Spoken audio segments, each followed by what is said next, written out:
যে এই ঘটনাকে কেন্দ্র করে যারা দোষী তাদের অনুসন্ধান করে তাদের প্রশাসনিক, আইনগত এবং সাংগঠনিক যে কোনো কঠোর সিদ্ধান্ত নেওয়ার জন্যই আমরা আমরা কঠোর অবস্থানে আছি এবং এটা আমরা পালন করব।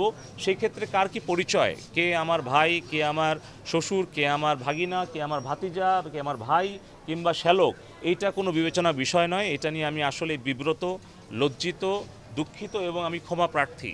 আমি ব্যক্তিগতভাবে আসলে বিবেকের তাড়নায় আমি যখনই আমি দেশে ফিরেছি আমি মনে করেছি যে আমার দ্রুত আসা দরকার, আমার কর্মীর পাশে থাকা দরকার এবং স্পষ্ট বার্তাটা সকলের কাছেই দেওয়া দরকার। সে আমার দলের নেতাকর্মী হোক, সে আমার আত্মীয় হোক, যেই হোক, আমি আপনাদের মাধ্যমে আবারও এটা স্পষ্টভাবে আমি নিশ্চিত করতে চাই যেখানে কোনো ব্যক্তিগত বা আত্মীয়তার সম্পর্ক ব্যবহার করে বাড়তি কোনো সুযোগ নেওয়ার সুযোগ নাই।